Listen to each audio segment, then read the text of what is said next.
Hello, folks at home. Welcome to another one of these gabs about the latest Scourge of Ghyran news. Please do consider subscribing if you're not a regular subscriber, and also give the video a like. It costs you nothing. It helps us out as we grow our channel. We're at a humble 14,000-ish right now. We think that's a good size, but we'd like to get bigger. And that's my spiel for the start of the show. Saray, how's it going? It's going well. I'm Yeah. happy to be doing some Zinch Sundays. Zine Sundays. Yeah, this is nice. Probably the only one, but happy We've to be had doing it. yeah, we've had yesterday we had a faction that we're just not super familiar with in Fire Slayers. We are much more familiar with Zinch because our dear friend Graham plays them and is very the Zinch guy on our channel. And Graham got a chance to look at these a little bit this morning, and I chatted with him. He's excited. So that said, I think we can kind of jump in. Thank you, Saul, by the way, for gifting memberships. We actually have like this little membership goal here, and boom. Thank you, Saul. We're trying to get to 50 by the end of the run of this show. And actually, we're kind of getting close to the end of the run of the show. Did we pass the halfway point? Does anybody know? We're past the halfway point of the show. We're past the halfway point of running through these Scourge of Ghyran's. How many death armies have been covered? 3. Right? Yeah. Right? Oh, yeah. We did. I know we did. Flesh Eater Soul Blight. Did we do Soul Blight? We didn't do Soul Blight. We didn't do Soul Blight. We did Flesh Eater Courts. We did. Night Haunt and Night Haunt, OBR. Right?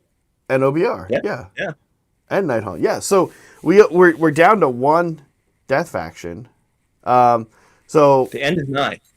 The end is nigh. Yeah, I like it. Ty, also, thank you for gifting memberships. These guys, I get to go in here, and I have to input the data into our computer. Boop, boop, boop, Yeah, boop, boop, boop, you're a data scientist. There we go. I'm a Wait, theoretical scientist? How could that be right? I believe I did my data wrong because 17 plus 5 would have been 22. So it should be 27. Let me recalculate that data. The computer made a mistake. Boop, boop, boop, boop, boop, boop, boop. The computer made there we go. Okay. Yeah, I think the computer made some kind of weird mistake when it was inputting the data. There's a calculating error, rounding error. Yeah, is what just a light. Yeah, our computer is pretty state of the art. Okay, speaking of computers and science, we have some computer science to do. That's right. Let's jump right in. We actually have a new ranking visual upgrade here. We have one along. What caused the glitch? This might have been just an overload in the system. Okay, here's a reminder for folks at home what things look like right now. By the way, once again, in all seriousness, thank you, Ty, and thank you, Saul. We do super appreciate the support. Yeah. Okay, back to, not that this isn't serious. Okay, so we know Usharan is number 1. I think there's going to be some interesting science if we ever unseat Usharan. Like, who could unseat Usharan? I have some thoughts. I think Vizik is up there. I don't think he would, but I think it's close. You think Vizik? Okay, what about a Leviathan? No. No, okay. No, I can scientifically. Sea science is not as strong of a science. Everyone knows that. What you're saying that the Deepkin won't do well on this? I'm saying they're not going to top out. Yeah, Ty. I was thinking Eidolon too, but I didn't think Saray would go for it, so I tossed out Leviathan. I'm gonna say it. Shadow Queen. That model is sick. That model is perfect. Oh, you must have went to State Age of Science. Yeah, state schools. Well, yeah. Guess what, smart guy? State schools historically do better for the hard sciences. I went to Science Age of Science University. Okay, let's do this. Let's jump in and do this. Okay, so we're starting with. Speaking of a pretty good line, I gotta say, yesterday I think we had a line where we kind of jumped close to the bottom just to get Today, I think we're going to be hanging around the top. This is the Yeah, we're Carrick. definitely hanging top halving it. This is the Carrick Acolyte. I'm going to just come right out of the gate swinging and say, as far as mortals go, Yes. in Age of Sigmar, for the god-specific ones, kind of hard to beat this guy, in my opinion. They're pretty good. I can think of one that's quite good that might beat him, which is the what is the new Warcry Nurgle one called? Rotmire Creed. Rotmire Creed, also quite good. Okay, what do you? Yeah, What's? Yeah. We have a little bit of a difference between the gods. So if you look at Nurgle, they're all 40 millimeter, blight kings. Right? Oh, Those yeah. are basically chosen size. These are much smaller. These are like, I think these are on 32s, but they might be 28.5s. I should know. I painted a million of them. I think they're 32s, right? Yeah, I think they're 32s. So, but these are like much smaller. These are basic human. Yeah. A little bit bigger than steel helms sized people. Are much closer to human size. So there's a little bit of a difference. And then with Khorne, you also have pretty bulky guys, but I think they're on a mix of 32 and 40s. But they're not small like these guys. Yeah, they have Blood Reavers, and then they have, the Gorchos, different guys who are the chains and everything. And then weirdly, Tzneetch have like fairly armored guys, but they're on 32s. They're not on 40s like I thought they were. Those guys are also pretty cool. Yeah, the Painbringers and stuff like that. Yeah. Anyway, these feel pretty cool. These are cool. Let's move on and look at the rest of who we're dealing with here today. Yeah. Okay, so we've got the Carrick Acolyte. We've Carrick got Acolyte. the Changeling. This is very high. Yeah. This is very scientific. He brought a hood. Yeah. Mages are kind of like the scientists of fantasy, Yeah. except for the other real scientists. Yeah. Now, a couple of things about him though. He also has extra arms. That's pretty scientific. Yeah. He has and magical, asymmetrical, which is very scientific. asymmetrical. Good science there. The science also likes to back glowing energy shit all over the place. Flowing Yeah. robes. He's sort of a scientific marvel, one might say. Yeah, he's floating off the ground. Yeah. Pretty scientific. He's got a staff. Yeah. Yeah. That's science, baby. Speaking of having a staff, Oh yeah, this guy. the star of today's show. Wow. I mean, take an ogre, an ogroid, a creature not theoretically associated with intelligence and intellect and sorcery. Although their background is kind of interesting. The ogroids were friends with the ogres, but the ogroids wanted things to be smart and like make sense, and the ogres were like action. Right. The ogres were like, nah, let's just smash things and eat everything. And they basically became enemies over the time. So this race, the ogroids, some of them fell to Tzneetch, kind of does check out. They were pursuing sorcery and just like a more utopian society. Very similar, honestly, to Thousand Suns. Yeah. They really were just like wrong place, wrong time. If they would have gotten picked up by Sigmar or any Order faction, they would have been an Order faction. Yeah, they just kind of got unlucky. This is real lore, actually, folks. And so, like, in all fairness, they have a similar lore as Thousand Suns in 40K. It's like the same Tzneetch story. It's like they were on the way to this really great society, and then they dabbled in things that they were unaware of. That Tzneetch came along and said, "Hey, I'll take that." And then Leman Russ came and destroyed the city, but this time it was orcs. Yeah. Orcs came in and destroyed their city. Yeah. Like, you know what? I'm turned to chaos, actually. Yeah. Scientifically speaking, where is this guy? This is very strong science. This guy's in biology science, because he's been lifting. He's into steroid science. Yeah, here's something scientifically about this model. I remember when it came out, and what I think was blowing a lot of people away is his pose. You can't get away with that many different poses. If you kind of think about it, GW is often really trying to take a model, like a big new model, right, and really trying to get the pose right. This guy is pretty unique. There are not a lot of things posed like this, and there probably won't be too often because this is such a pose that I think this model has just taken. Like, anything else you try to pose like this, people are going to be like, oh, he's posed like the Thaumaturge. Yeah, it's like he's heard someone across the room say like talking shit, and he's like, "What? What'd you say?" It's very much that pose. Also, he has the coolest horns of all the Ogroids. Yes. Like, you look at even the other character, Myrmidon. His horns are not as cool. Anyway, let's get on with it. This guy's pretty high for me. Okay. Am I in the right area? Yeah. Can I be so bold? Yeah, go ahead, please. Yeah, go ahead. Well, I was going to ask if I could be so bold to ask if he's cooler than a Bloodthirster. Ooh. That's tough. Is he cooler than a Bloodthirster? Alright, we gotta do some other science real quick. Alright, here, we gotta recalibrate the machine. Okay. Oh, okay. Here's what's gonna happen. You're gonna put the Bloodthirster below the Gore Warden. Oh, wow. We're doing this again. This is great. Listen, guys, folks, this is why he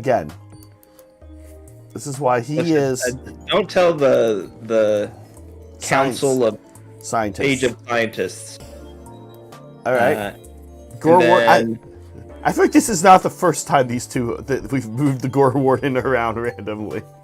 Yeah, it varies day to day. I don't think he's cooler than a Bloodthirster. I think the paint job is doing a lot of the work. Okay. In this picture. Okay.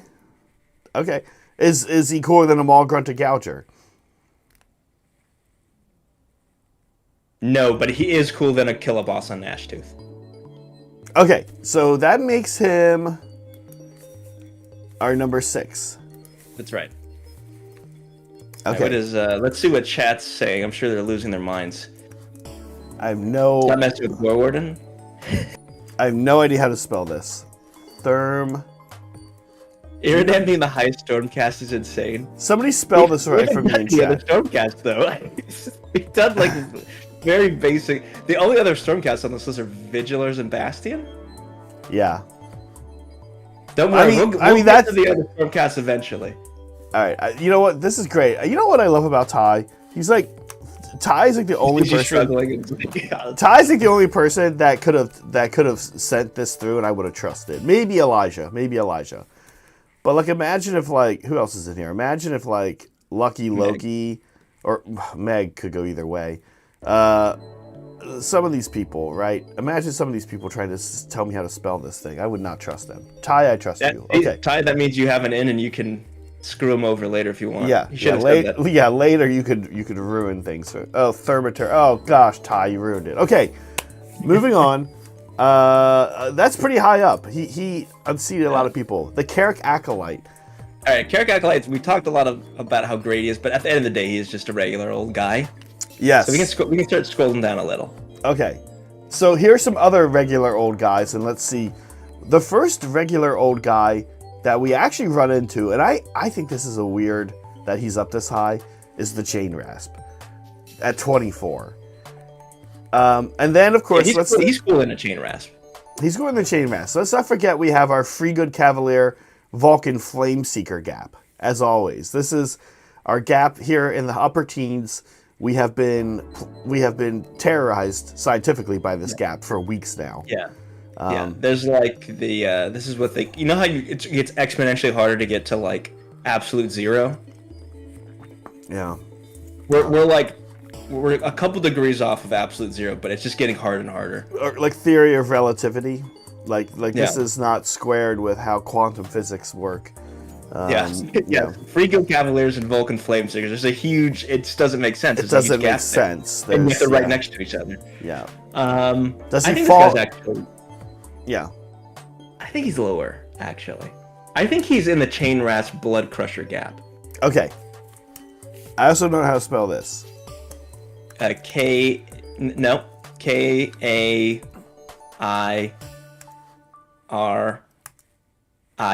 I think. Like Carrick, like Kairos. Like Kai, yeah, Carrick, yeah, that's close enough. Okay. All right, what's next? Okay. Last, Changeling. You can scroll back up. last, but definitely not least, is the Changeling. By the way, if you're here wondering what the hell's going on, a reminder: we're about to start talking about the real meat and potatoes. We like to warm up with some science. Okay, this is our definitive ranking. Yeah, we're warming up. This is highly scientific. Yeah. Okay. This is listen. You're the head of science, and this is one of your favorite models. I've heard you talk about this guy more than once. Where does he end up? Not that should have any bearing on it. That the head of science happens to like something. Yes. Because ultimately, what makes the head of science is his devotion to science, and not his own self. Okay. Okay. Let's just think about some things, people. Okay. Number 3 and 4 can fly, but they have wings. This guy can fly without wings. Who's more scientific? This guy has 4 arms, 3 on one side, 1 on the other. Gore Warden, pretty symmetrical. Same thing with the Bloodthirster. Yeah. Pretty symmetrical. This guy doesn't have legs. That's pretty scientific. Yeah. But you get the sense that he could if he needed to. Yeah. Well, that's the thing. He can turn into Usharan. Yeah. Because he's a changeling. So theoretically, he could be number 1.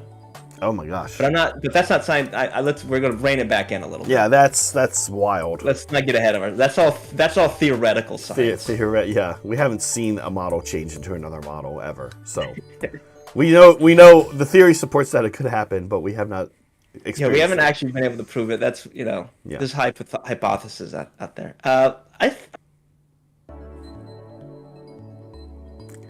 He's higher than the Gore Warden? Between 3 and 4 for me. In between 3 and 4? Yeah, what do you think? I think he's in between. I mean, I would put him between 1 and 2. I mean, honestly, I could see it. Let's see what chat. What do you guys think? Is he better than Scumdrack? I'm kind of thinking he is. Like, this is a tight. Really cool. Scumdrack is pretty awesome. Scumdrack is cool, but this guy's working on a 40mm base. He's like this tiny model. It's just tight. Below Gore Warden. Okay, so that's James. James thinks he's... James is fast in the draw. Now, does below... Now, scientifically speaking, does below mean below or above? Numerically... I'm not on here. Numerically or visually, below or above. Like, let's just below, guess age. Below would be lower, but higher up. Above would be... Okay. Hold on. I'm getting a message. Yeah. Scientists are reaching out to me. Yeah. It's number 4. It's number 4. Okay, so he's not quite where the Gore Warden is. Odd Jacobson, honestly, I could see that might be happening. This model might be changing position every show. Yeah, we should do that. We should just move the changeling around all over the place. Okay, speaking of the real deal, let's get into it. This is if you're not here for the rankings, there's something wrong with you. But let's chat Tzneetch in the Scourge of Ghyran era. We do. Oh, you're good. You're here now. Okay, we do have. I ingested too much science and it overloaded the computer. Yeah, we do have here. Tzneetch stuff, faction rules, Tzneetch stuff. Let me start off by going through some of these, and let's talk about where Tzneetch is currently as Saray recovers from all the science. Tzneetch is another one of these armies that's in a pretty good place. Rules today. Yeah, I don't know what's happening. That's okay. We'll see if it keeps up. Tzneetch is one of these armies that's actually in a pretty good place. It's hard to say that they needed a lot. That said, they have come in here surgically. Mr. Rose has come in here surgically, and he has addressed models that aren't getting used on the tabletop, and that's, I think, a good thing. Battle formations, let's read through these. We'll start off here. They got, by the way, two new battle formations, pretty typical, and 3 new artifacts. Battle formations, here we go. Masters of Fate. Symbiotic Madness. Friendly Arcanite units, melee weapons, have crit 2 hits while they are wholly within 12 inches of a friendly Tzneetch demon. Okay, pretty cool. We see this array in Khorne, We want this. This is what people have been asking for. Is this synergy between the demons and the mortals? We get this in Khorne, and now we're getting it in Tzneetch. Yeah. No, I'm happy to see it. You're exactly right. Graham, someone who's our Tzneetch player, has been talking about how much he wants to take acolytes. Yeah. And just like it never felt like there was room in a list for it. Like there was never really a point. Right. And yes, as James pointed out, Zangors are also Arcanites, so they will get they will benefit from this too. Yeah, which is actually quite a big deal for Zangors. Yeah, Zangors are decent. So yeah, the thing here is that you're going to see a lot of stuff leaning towards Arcanites, especially Carrick Acolytes, and I think this is interesting if you're doing Carrick Acolyte spam, in which I think there is a, maybe not spam, but maybe 40, maybe 2 blocks of 20, is now kind of a viable approach to this army. Okay, moving on, Spellweaver Coven. This one is also kind of fun. Pick a friendly Disciples of Tzneetch wizard that is in combat to be the target. Doesn't need to be human, doesn't need to be a mortal or a demon, whatever. Effect. The target can use a non-summon spell ability as if it were your hero phase, but only the caster or enemy units in combat with the caster can be picked to be the targets of this spell ability. Okay, now this basically means a free cast at the start of combat for a Tzneetch wizard. I probably don't have to tell you that that's good because some of the Tzneetch wizards are quite good. The nice thing really here, Saray, is that, okay, spells don't always go off. They're going to have to let us know if we get to counter this spell. I don't know why we wouldn't, but I what do you roll against? Right. Well, they're going to have to try to cast the spell. Oh, you're right.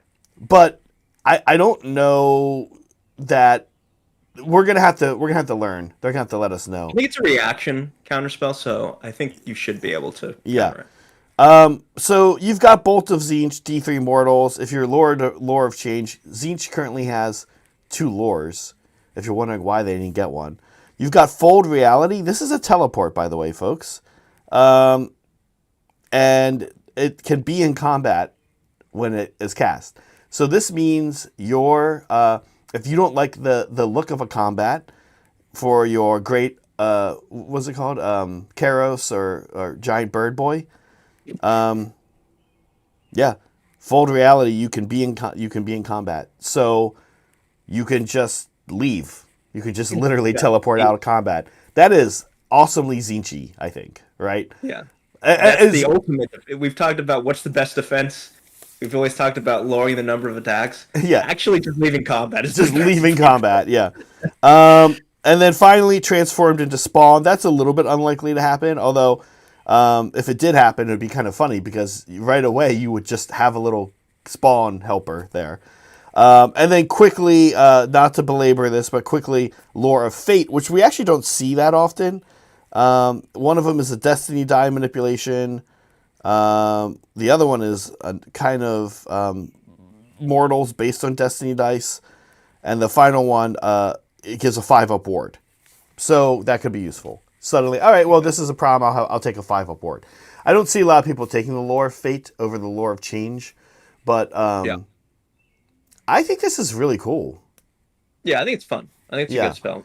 Phoenix Success pointing out you're limited to 1 spell per name per turn, so you would have to have not used that teleport yet. So yeah, you just have to do a little bit of planning ahead of time. And likewise, like James points out, Unbind. Your opponent would have to save an Unbind. Yeah. As far as I know, your opponent would at least have to save an Unbind to do this, right? To prep for this. It's cool. I think this is super cool. How competitive is it right now? What you're competing against is +1 to wound against targets that are burning. That is, I forget the name of it, but that is really the best one. Unfortunately, I don't think that these competitively compete with that, but I think that they could in certain build, especially Spellweaver Coven. I think if you're building a Trixier army, you could. And likewise, I think if you wanted to double down on Arcanites and or Zangors, Masters of Fate is not bad either. Thoughts on these three? Yeah, no, I think it opens up new ways to play, or Yeah. I don't, like you said, I don't know how competitively viable, I don't know, but it opens up some new fun ways to play.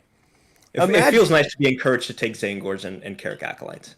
Imagine playing his Graham's army and Yeah. getting not even Karos, the other one who's putting a minus one to hit bubble, right? That guy who puts a minus one hit bubble turns your guys hitting on 5s. Imagine finally getting him in combat with like some brutes, and then he just like just leaves. Yeah.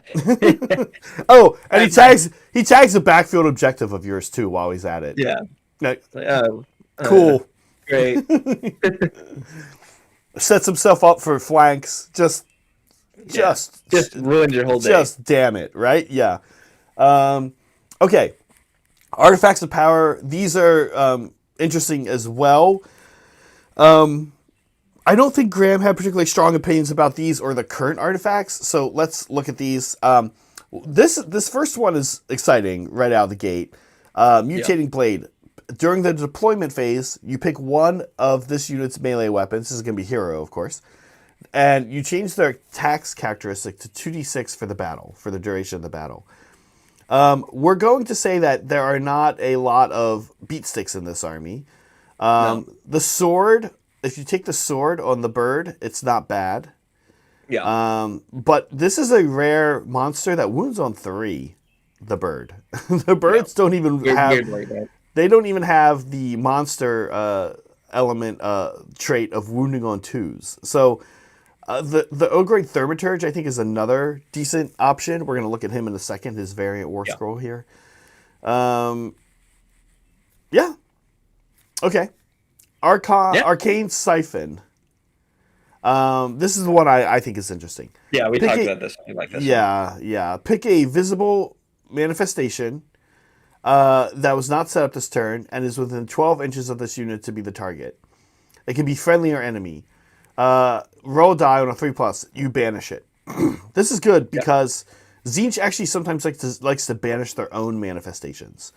And for different reasons, some of which we'll see here in a second.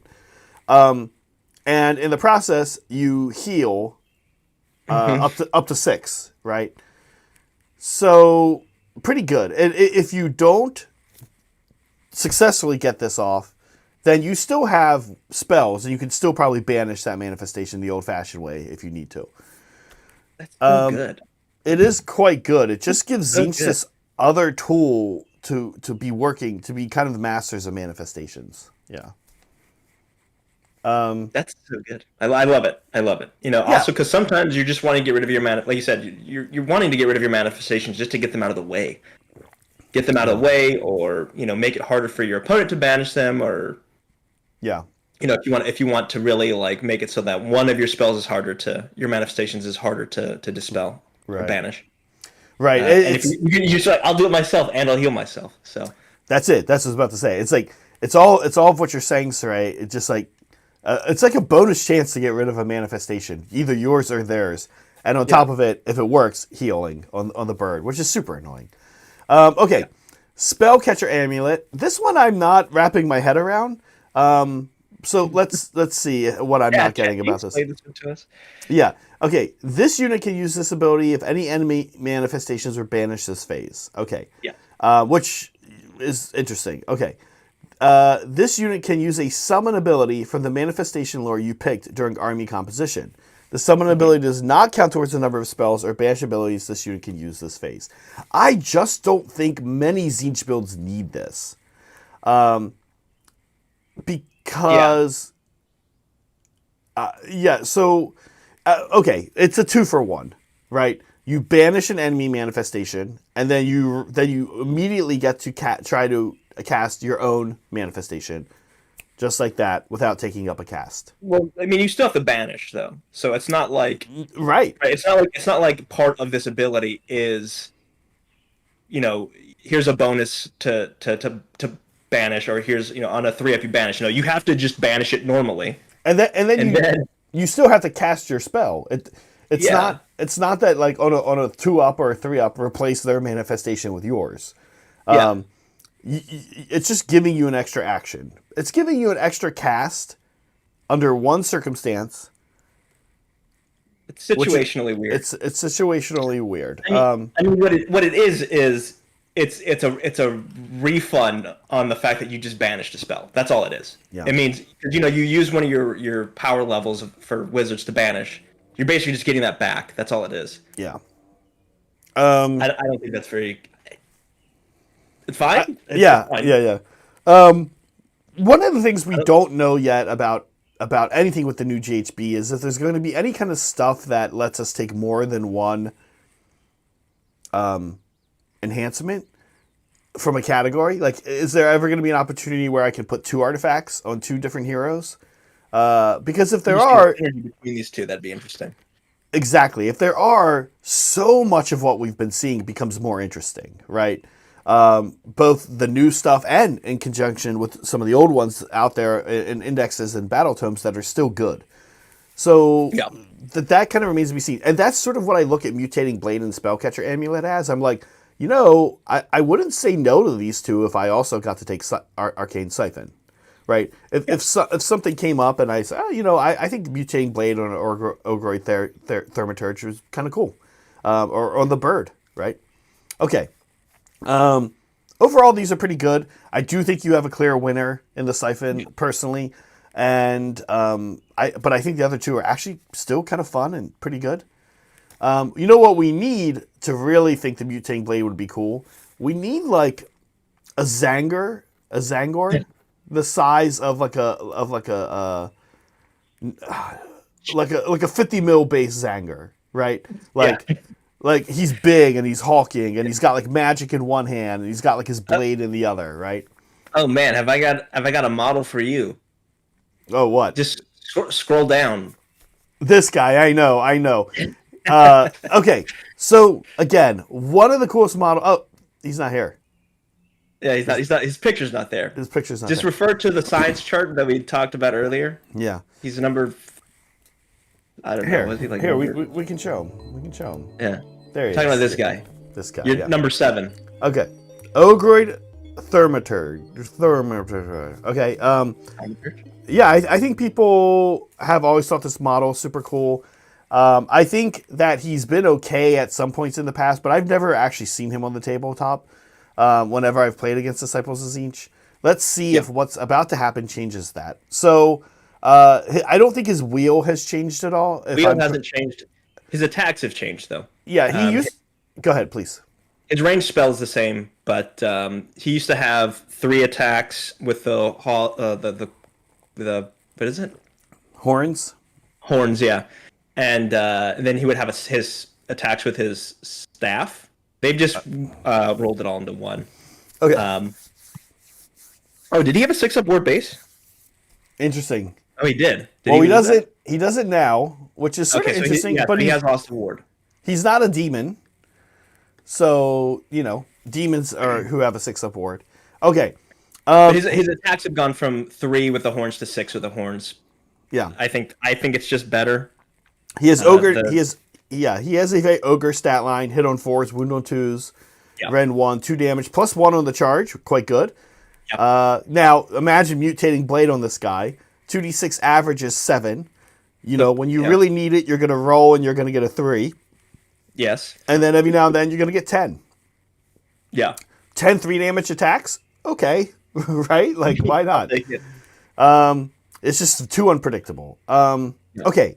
He is able to be bodyguarded by other Arcanite units. That's his big thing. 4-up ward. Rule. Yeah, he's got the Be'lakor rule. We're seeing this rule show up a lot more. I like this. I like that bodyguarding has a cost to somebody. We've seen bodyguard rules that don't have much of a cost to somebody. And we still see some, which is like both units get a 5-up ward or something like that. It's a little different. Praetors are doing a little more than just casually bodyguarding. But still, I like the bodyguard rules when it's like there's a little bit of a cost here. Okay, I mean, think this guy's not that tough, no, especially after losing his ward. He no. has 8 wounds with a He's a 5 up save. five up save and no This ward. guy, Yeah, this guy's not the toughest. I think the no. model is deceptively like large. You're like, oh, he'll be fine. He's not that tough. He looks like he'd have an invuln save, but they like Or something. He looks like he'd have a like he's got a 5 up unrendable save or something, but he doesn't. Yeah. Okay, I think what people are really excited about with this model, at least for good clean fun, is this ability. Yes. Basically, he can.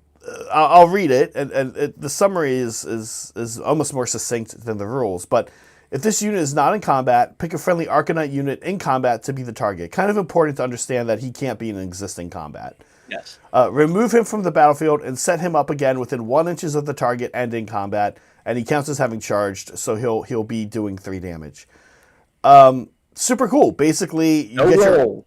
no roll, just happens. You get your Arcanite into a fight. Your Arcanites, your Carrick Acolytes, which we're going to look here in a second. You get them into a fight, and this guy just comes over and says, "I'll help." Yeah. He does not get any kind of fight first here. He's not tough. And he's not tough. He does not. He's not tough. He does not grant any kind of fight last. So while this rule is super cool, I do understand competitive-minded players are going to be thinking a couple steps down the road of the sequencing and say, he has the bodyguard rule. So they're going to say, okay, he picks up, he moves over, and suddenly, Prince Vordry, who just charged into 10 acolytes, or 20 acolytes, is also now dealing with 20 acolytes in the Thaumaturge. So Prince Vordry says, well, what do I really want to do here, right? This guy's actually also only control 2, so he's not making huge impacts on an objective when he shows up.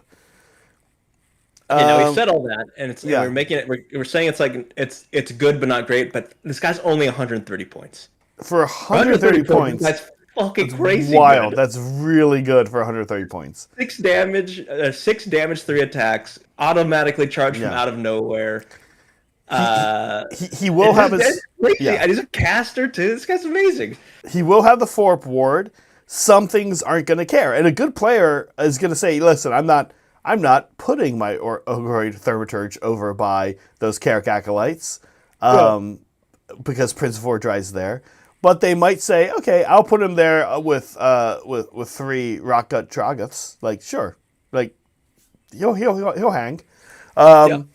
So I kind of love this ability, and Graham mentioned he's very excited for this. So you actually painted Graham 20 awesome Carrick Acolytes. He's gonna work on a Thaumaturge so that the next time he's on stream, which I think is not this upcoming week, but the one after on Thursday, he'll be playing Disciples of Tzneetch, and he'll bring this tech, and we'll get to see it. It should be fun. Yeah. Okay. Let's talk about Carrick Acolytes. This is a very interesting war scroll for a Tzneetch unit that is mortals.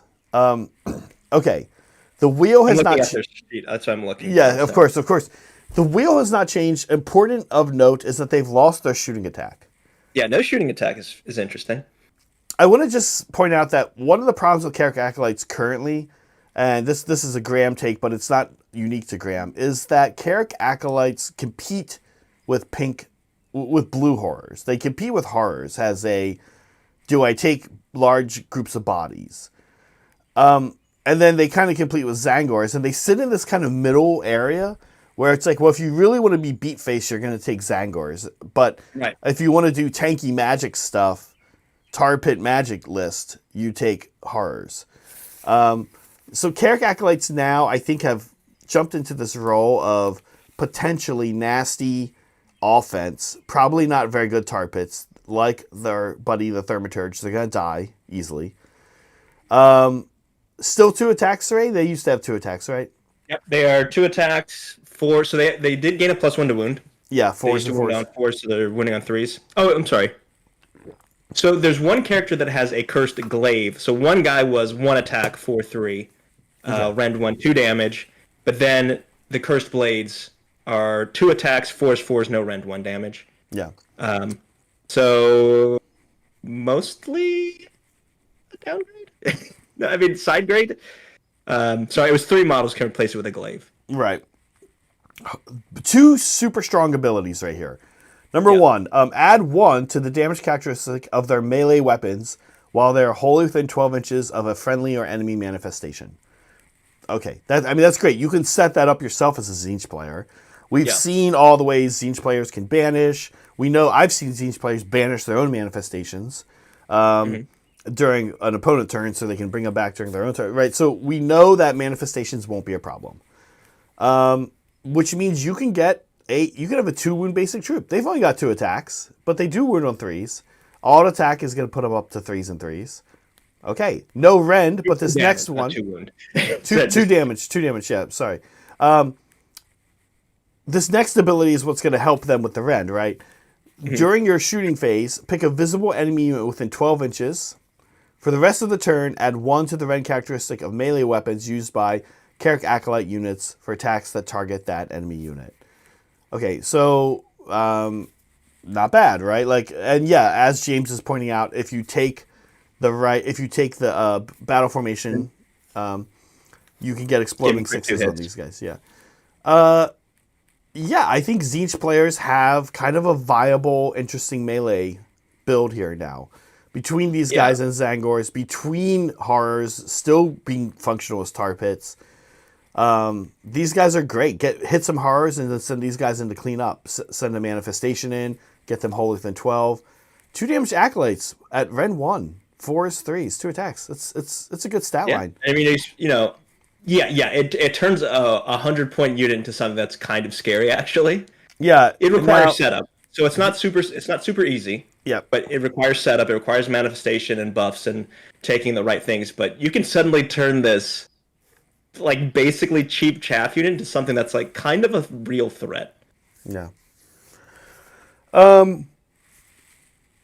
Hard to say that this was not a good. I don't think this was an S tier Scourge of Ghyran update. We should do that. We should rank all the updates at the end, huh? Who got S tiers and who got I think this would be A tier though. This is up there. This is very good. It's very good. It's addressing a play style or models that are not getting taken. If you a Disciples of Tzneetch player, if you play this faction, are you happy with this? It feels like it's encouraging something other than big birds and horrors. Yeah. Yeah. Very cool. Now we probably will end our show on the sooner side here rather than go the full hour that we often do. Or we a little bit over. We have a hobby show coming up. We do have a hobby stream coming up in 15 minutes. So. We wanted to point out, Saray, you read this over. I actually even forgot to read this over. You mentioned that we've got objectives coming. Yes. GW, their GHB fact was, hey, in case you missed the first article about the GHB, we're giving you objectives. Yeah. Please buy the objectives. They do this thing, and gosh, listen, I'm a pro GW person.